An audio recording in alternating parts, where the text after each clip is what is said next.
Assalamu alaikum, dear students. Here is Kumail Haider, and welcome to the octahedron chemistry classes.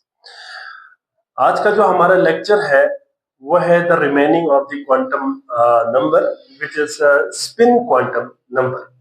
हमने last कुछ दो तीन lectures के अंदर हमने क्वांटम नंबर को डिटेल में डिस्कस किया, जिसमें प्रिंसिपल क्वांटम नंबर है, एजीमुथल क्वांटम नंबर है, मैग्नेटिक क्वांटम नंबर, और इसके बाद फाइनली हमारे पास लास्ट टाइप है that is spin quantum number. तो स्पिन क्वांटम नंबर को शुरू करते हैं, स्टार्ट करते हैं। स्पिन क्वांटम नंबर क्या होता है? अच्छा, स्पिन क्वांटम नंबर को हम s के साथ रिप्रेजेंट करते हैं। ठीक है, जो स्पिन क्वांटम नंबर है उनको हम किससे रिप्रेजेंट करते हैं? s के साथ। और ये क्वांटम नंबर हमें क्या इंडिकेट करती है? This quantum number indicate the self spin off an electron. किसी भी इलेक्ट्रॉन की सेल्फ स्पिन को इंडिकेट करता है, मतलब इलेक्ट्रॉन के अपने ही एक्सिस के जो स्पिन है या जो रोटेशन है, इसको ये क्वांटम नंबर एक्सप्लेन करती है। So the quantum number which can indicate the spin of electron around its own axis is called spin quantum number। इसको स्पिन क्वांटम नंबर कहते हैं। अच्छा, इलेक्ट्रॉन की सेल्फ स्पिन को पहली दफा जिस बंदे ने आइडेंटिफाई किया, जिस बंदे ने इसके बारे में बता दिया, दैट वाज गॉडस्मिथ। ठीक है, गॉडस्मिथ था उस बंदे का नाम जिसने पहली दफा इलेक्ट्रॉन की सेल्फ स्पिन को आइडेंटिफाई किया था। ठीक है, तो हम यहाँ पे लिख देते हैं कि और ये तकरीबन 1925 में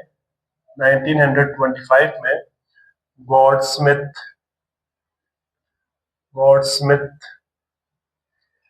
इस बंदे ने क्या किया था? पहली दफा इलेक्ट्रॉन की सेल्फ स्पिन को क्या किया था? सजेस्ट किया था। देखिए, he suggested that an electron also revolve about its own axis in addition to its rotation around the nucleus. This is called self spin or self rotation. मैं थोड़ा सा इसको डायग्राम के जरिए एक्सप्लेन करूंगा। For example we have an atom. मैं suppose करता हूं कि ये एक एटम है। Let assume this is an atom. ठीक है, और इस एटम के अंदर ये न्यूक्लियस है। For example this is the nucleus and let assume here is the electron. ये इलेक्ट्रॉन है। ठीक है, दिस इज द इलेक्ट्रॉन। अच्छा जी, मैं अज्यूम कर रहा हूं कि ये एक इलेक्ट्रॉन यहां पे मैं शो कर रहा हूं। अब एक चीज तो क्लियर है कि ये इलेक्ट्रॉन न्यूक्लियस के गिर्द क्या करती है? रिवॉल्व करती है। इसको हम कहते हैं ऑर्बिटल मोशन। इलेक्ट्रॉन जो है वो ऑर्बिटल मोशन करती है, न्यूक्लियस के गिर्द रिवॉल्व करती है। और चीज ऑब्वियस है कि जो जो हमारा ऑर्बिट चेंज हो जाएगा, उसकी जो वेलोसिटी है वो भी उसी हिसाब से चेंज हो जाएगी। लेकिन यहाँ पे ये इलेक्ट्रॉन क्या कर रहा है? न्यूक्लियस के गिर्द रोटेट कर रहा है, या इसके गिर्द जो है घूम रहा है। अब इसी चीज को गॉडस्मिथ ने कहा कि भाई इलेक्ट्रॉन जो है ऑर्बिटल स्पिन के अलावा, ठीक है, या ऑर्बिटल मोशन के अलावा न्यूक्लियस के गिर्द, इसके अलावा ये इलेक्ट्रॉन अपने ही एक्सिस के गिर्द भी क्या करती है? अपने ही एक्सिस के गिर्द भी क्या करती है? रोटेट करती है। मिसाल के तौर पर मैं सपोज कर रहा हूं कि ये इलेक्ट्रॉन जो है क्लॉकवाइज डायरेक्शन में क्या कर रही है? स्पिन कर रही है। तो ये इस तरह से भी स्पिन कर सकता है, और ये एंटी क्लॉकवाइज भी क्या कर सकती है? स्पिन कर सकती है। तो ये चीज सजेस्ट किया था पहली दफा गॉडस्मिथ ने। तो यहां से एक चीज क्लियर हो गई कि भाई इलेक्ट्रॉन की सिर्फ एक टाइप की मोशन नहीं है, बल्कि वो इलेक्ट्रॉन अपने न्यूक्लियस के गिर्द के साथ साथ अपने एक्सिस के गिर्द भी क्या करती है? रोटेट करती है। लेट अज्यूम कि this is the nucleus of N atom. ठीक है, ये न्यूक्लियस ऑफ एन एटम है और ये इलेक्ट्रॉन है। For example this is electron. अब हम सपोज करते हैं, देखिए जरा, ये इलेक्ट्रॉन न्यूक्लियस की गिर्द तो रोटेट कर रही है, न्यूक्लियस की गिर्द क्या कर रही है? रिवॉल्व तो कर रही है, लेकिन साथ साथ ये अपने एक्सिस के गिर्द भी क्या करती है? रोटेट करती है। फॉर एग्जांपल ये देखिए कि अपने एक्सिस के गिर्द रोटेट करता हुआ ऑर्बिटल मोशन करेगा, जस्ट लाइक आवर अर्थ, हमारे अर्थ की तरह बिल्कुल। ठीक है, ये सन के गिर्द क्या कर रही है?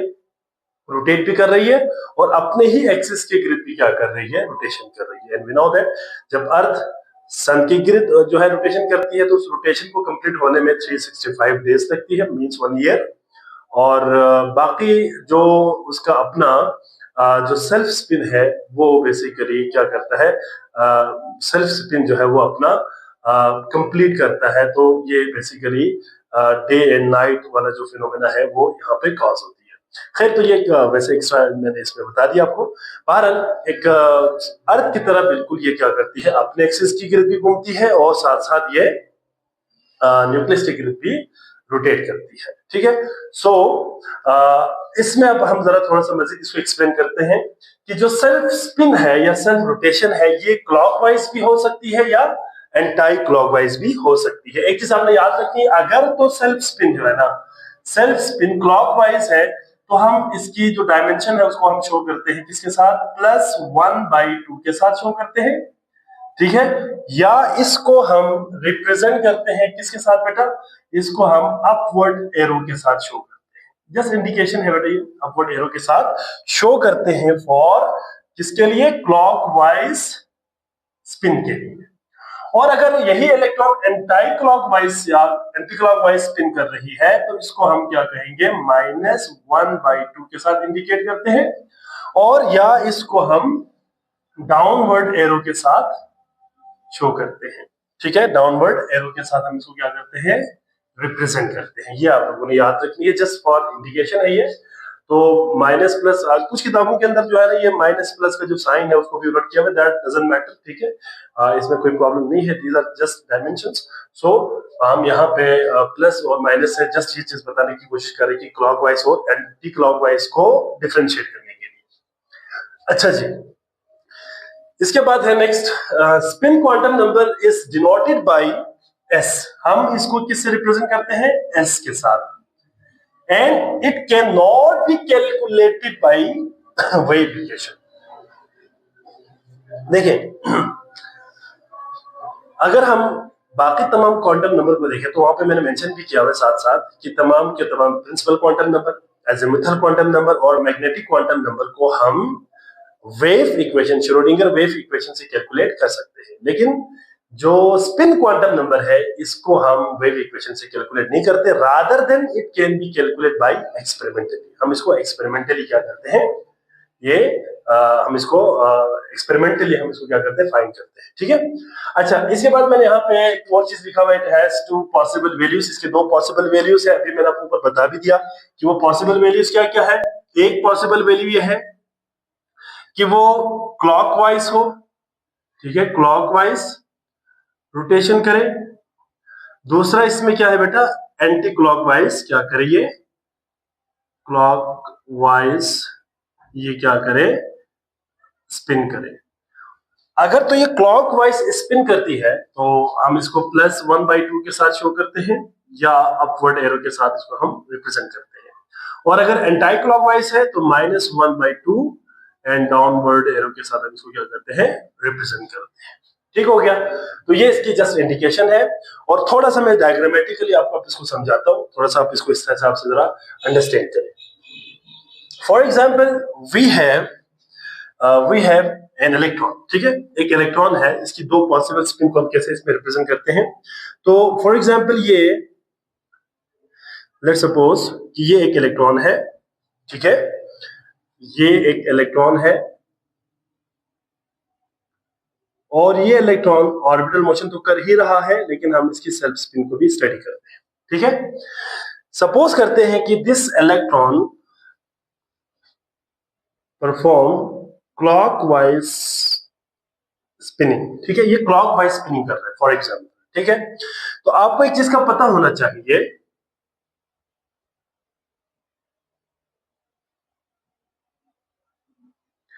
जब भी कोई इलेक्ट्रॉन सेल्फ स्पिन करती है, ठीक है, तो according to the right hand rule, ठीक है, राइट हैंड रूल के मुताबिक जो मेरी फिंगर्स की डायरेक्शन है ना बेटा, ये स्पिन को शो कर रही होती है, स्पिन को, और जो थंब की डायरेक्शन होती है वो नॉर्थ पोल को रिप्रेजेंट कर रही होती है।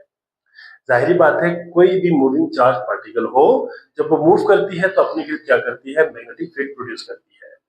ठीक है, क्या प्रोड्यूस करती है, मैग्नेटिक फील्ड प्रोड्यूस करती है। अब यहाँ पे भी इलेक्ट्रॉन जब मूव कर रही होगी, सेल्फ स्पिन कर रही होगी, तो ये क्या करेगा, अपने गिर्द मैग्नेटिक फील्ड प्रोड्यूस करेगा। अब यहाँ पे क्योंकि मैंने कहा कि ये क्लॉकवाइज डायरेक्शन में स्पिन कर रही है, तो मैं इसको अगर ऐसा रिप्रेजेंट करूं तो this is the direction of my finger. ठीक है, ये क्या बता रही है, ये जो direction of my finger represent करे इसकी स्पिन, और जो मेरी थंब की डायरेक्शन है, दिस थंब की डायरेक्शन होगी वो क्या होगा, नॉर्थ पोल।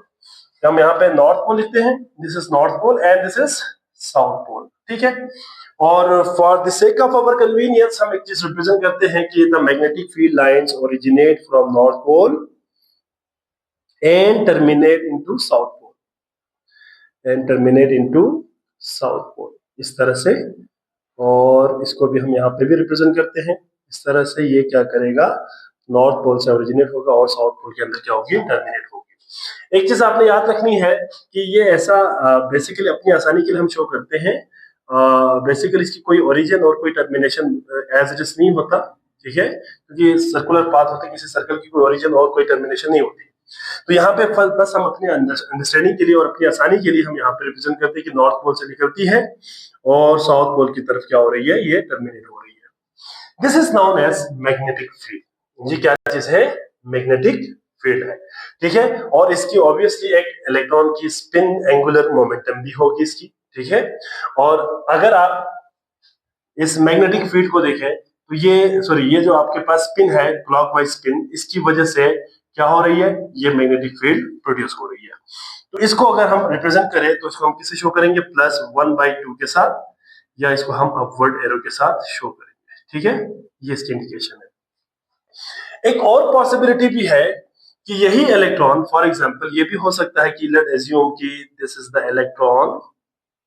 ठीक है, और अब इस केस में इलेक्ट्रॉन एंटाई क्लॉकवाइज क्या कर रही है, स्पिन कर रही है। अगर ये एंटाई क्लॉकवाइज स्पिन करेगी तो जाहिर बात है यहाँ पे north pole and south pole change हो जाएगा। ठीक है, according to the right hand rule. ठीक है, जो मेरी फिंगर की डायरेक्शन है ये वो स्पिन बता रही है, और थंब की डायरेक्शन हमें क्या बताएगी, नॉर्थ पोल, नॉर्थ पोल। ठीक है, और ये वाला साउथ पोल। अब इस केस में जो मैग्नेटिक फील्ड लाइंस है वो प्रोड्यूस हो रही है कहां से बेटा, वो प्रोड्यूस हो रही है नॉर्थ पोल से और टर्मिनेट हो रही है साउथ पोल के अंदर, इस तरह से। और इसमें भी यहाँ पे हम रिप्रेजेंट करते हैं, ये आपके पास मैग्नेटिक फील्ड आ गई। ठीक है, अब इसको हम रिप्रेजेंट करेंगे किसके साथ, -1/2 के साथ, या इसको हम डाउनवर्ड एरो के साथ शो करते हैं। डाउनवर्ड एरो के साथ इसको हम क्या करेंगे, रिप्रेजेंट करेंगे। ठीक हो गया। अच्छा जी, इसके बाद यहाँ पे एक और चीज आपने याद रखनी है कि किसी भी, हमने देखे लास्ट लेक्चर में डीजेनरेट ऑर्बिटल की बात की थी और हमने कहा था कि वहां पे मैक्सिमम 2 इलेक्ट्रॉन की एकोमोडेशन पॉसिबल है। तो बेसिकली यही मामला है। देखिए, जब 2 इलेक्ट्रॉन साथ होंगे एक ऑर्बिटल के अंदर तो उनके अंदर तो म्यूचुअल रिपल्शन होनी चाहिए, उनके आपस में रिपल्शन होनी चाहिए, क्योंकि दोनों की चार्जेस सेम है। तो वो रिपल्शन इसी वजह से नहीं होता कि एक इलेक्ट्रॉन क्लॉकवाइज स्पिन कर रही होती है और दूसरा एंटी क्लॉकवाइज स्पिन कर रही होती है। तो क्लॉकवाइज और एंटी क्लॉकवाइज में क्या होगा, एक का साउथ पोल दूसरे के नॉर्थ पोल को अट्रैक्ट करेगा और दूसरे के नॉर्थ पोल उसके पहले के साउथ पोल को अट्रैक्ट करेगा। इस तरह से वो एक दूसरे के साथ एक ही डिजेनरेट ऑर्बिटल के अंदर रिसाइड करती है। तो ये था बेटा अबाउट क्या, self spin phenomena in the electrons. ठीक है, अब यहाँ पे एक और चीज हम इसमें मेंशन करते हैं, दैट इज कि व्हाट इज द ओरिजिन। ये मतलब ये जो स्टडी हुआ, ये कहां से स्टडी हुआ, ये जो स्पिन क्वांटम नंबर है इसकी एक ओरिजिन है, इसको मैं यहाँ पे डिस्कस करूंगा। ठीक है, सो हियर इज द, थोड़ा सा मैं इसको आगे मेंशन कर दूंगा, origin off spin quantum number. ठीक है, origin off spin quantum number. अच्छा जी, यहाँ पे मैं मेंशन करता हूँ origin off spin quantum number. ठीक है, अच्छा एक चीज आपने पढ़ी होगी कि जो अल्कली मेटल्स है ना, इनके वैलेंस शेल में एक इलेक्ट्रॉन होता है। ठीक है, अल्कली मेटल्स के अंदर क्या होता है, वैलेंस शेल में एक इलेक्ट्रॉन होता है। इसमें थोड़ा सा रेस करके दोबारा से यहाँ पे सिंपल करके करवा दूंगा। ठीक है, से मैं इसको ऐसा कर देता हूँ। ठीक है बेटा, इधर देखिए, किसी भी अल्कली मेटल की अगर हम बात करें ना, तो अल्कली मेटल के वैलेंस शेल में, अल्कली मेटल्स के वैलेंस शेल में क्या होता है बेटा, ओनली 1 इलेक्ट्रॉन होता है, ठीक है, एक इलेक्ट्रॉन होता है कहां पे, वैलेंस शेल के अंदर। अल्कली मेटल के वैलेंस शेल में एक इलेक्ट्रॉन होगा, ठीक है, और जब वो इलेक्ट्रॉन एक्साइटेशन और डी एक्साइटेशन करेंगे तो वो एमिशंस करता है किसकी, 2 लाइंस की एमिशन करता है। बेसिकली ये क्या करता है, 2 लाइंस की एमिशन करती है, emission of 2 lines, emission of 2 line spectrum, basically 2 line spectrum produce करता है। और इन लाइन स्पेक्ट्रम को क्या कहा जाता है बेटा, these line spectrums are known as doublet line. क्या कहते हैं इसको, डॉपलेट, डॉपलेट लाइंस कहते हैं। और ये डॉपलेट लाइंस ना बेटा वाइडली सेपरेट होती है, बहुत दूर दूर होता है एक दूसरे से, क्लोजली जो है स्पेस नहीं होता, बल्कि इनके दरमियान स्पेस ज्यादा होती है, तो इसको हम कह सकते हैं कि वाइडली सेपरेटेड। ये क्या है, वाइडली सेपरेटेड होती है, वाइडली सेपरेटेड। अब बेसिकली ये जो स्पिन क्वांटम नंबर है ये किस तरह से स्टडी हुआ, यही चीज मैं आपको बताता हूं बेटे। देखिए ये जो अल्कली मेटल्स है, इनके वैलेंस शेल में, जब ये इनके वैलेंस शेल में एक इलेक्ट्रॉन होगा, ठीक है, तो इनकी जो लाइन स्पेक्ट्रम को जब स्टडी किया गया तो उनके लाइन स्पेक्ट्रम कैसे नजर आया बेटा, डॉपलेट लाइंस की सूरत में नजर आया। तो इस चीज को भी क्या करता है, स्पिन क्वांटम नंबर एक्सप्लेन करता है। क्यों, क्योंकि दो पॉसिबिलिटी है, दो लाइंस आने का मतलब क्या है, जब एक इलेक्ट्रॉन होगा तो दो पॉसिबिलिटी होंगे, या तो वो क्लॉकवाइज स्पिन कर रही होगी या वो एंटी क्लॉकवाइज स्पिन कर रही होगी। तो बेसिकली जो स्प्लिटिंग है ना, लाइंस की स्प्लिटिंग, वो किसकी इंटरेक्शन की वजह से होती है, interaction between electron spin angular momentum and the orbital angular momentum. ये टर्म है, वैसे सिलेबस का हिस्सा नहीं है, वैसे मैं यहाँ पे मेंशन कर देता हूँ। ये किसकी वजह से होता है बेटा, ये जो डिवाइड सेपरेट जो आपके पास आ रही है, ये किसकी वजह से हो रही होती है, बेसिकली स्प्लिटिंग किस वजह से हो रही होती है, splitting is due to, splitting is due to, what is the reason, interaction है किसके दरमियान, दो चीजें हैं, मैं यहाँ पे थोड़ा सा शॉर्ट करके लिखता हूं। एक है बेटा इलेक्ट्रॉन, इंटरेक्शन है एक इलेक्ट्रॉन, अब मैं शॉर्ट में लिखता हूं यहाँ पे, ठीक है, electron spin angular momentum and क्या है बेटा, orbital angular momentum, orbital angular momentum की वजह से बेसिकली ये वाइडली सेपरेट हो रहा था। तो ये जो अल्कली मेटल्स की जो वाइडली सेपरेटेड जो डॉपलेट लाइंस है, इसको भी कौन एक्सप्लेन करता है बेटा, इसको भी एक्सप्लेन करता है स्पिन क्वांटम नंबर। तो यहाँ पे हम कह सकते हैं कि स्पिन क्वांटम नंबर की एक सिग्निफिकेंस भी है कि ये अल्कली मेटल्स की जो डॉपलेट लाइंस है उनको एक्सप्लेन कर रही है, ठीक है। इसके बाद एक छोटा सा आखिरी पोर्शन है बेटा इस टॉपिक के अंदर, वो है relationship between principal quantum number, azimuthal quantum number, magnetic quantum number and magnetic quantum number के साथ इसमें, अच्छा इसमें एक और चीज भी मैं आपको मेंशन करना भूल गया, वो ये है कि स्पिन क्वांटम नंबर एस।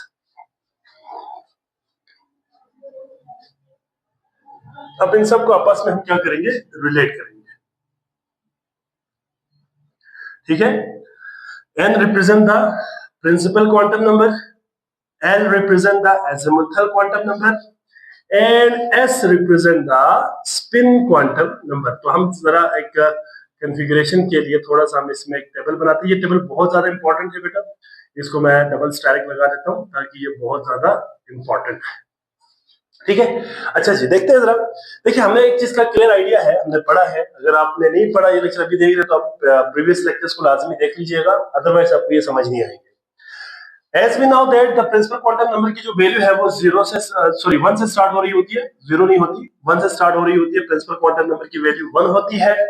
जब इसकी वैल्यू 1 होगी तो शेल क्या होगा, के शेल होगा, ठीक है, क्या होगा, के शेल। और जब ये के शेल होंगे और n की वैल्यू 1 होगी तो l की वैल्यू नंबर में एक होगा, वो मैंने आपको लास्ट लेक्चर में भी डिटेल बताया, दैट इज 0 से स्टार्ट हो रही होती है। और इस सब शेल को हम कहेंगे एस सब शेल, ठीक है। और इसकी मैग्नेटिक क्वांटम नंबर की वैल्यू कितनी होती है? 0। वो हमने लास्ट लेक्चर में भी डिटेल कैलकुलेट करना भी मैंने आपको सिखा दिया था। दैट इज 0 होती है बेटा। और इसकी ओरिएंटेशन कितनी होगी? 1, ओनली 1 ओरिएंटेशन। और स्पिन जो है वो या तो क्लॉकवाइज होगी, देखे ना, 1 + 1/2, या एंटाई क्लॉकवाइज होगी, -1/2।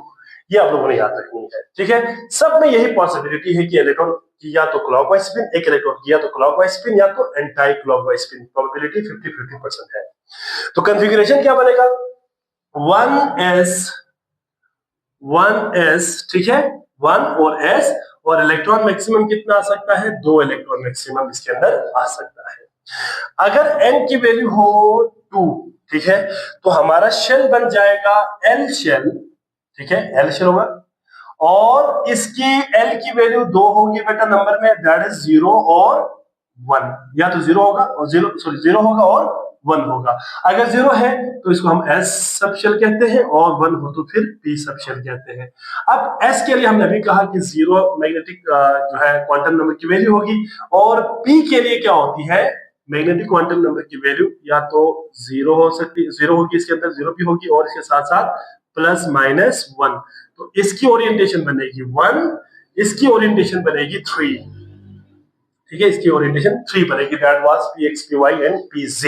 डिटेल पढ़ा हुआ है हमने। और इसमें भी अगेन सेम बेटा, या तो क्लॉकवाइज स्पिन होगी या तो एंटी क्लॉकवाइज स्पिन होगी। और यहाँ पे 2s कॉन्फ़िगरेशन बनेगा, यहाँ पे 2p कॉन्फ़िगरेशन बनेगा।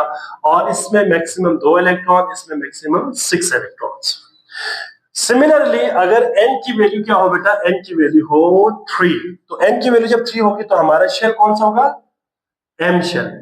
ये m शेल कहलाएगा, ठीक है। और m शेल में l की वैल्यू कितनी होगी?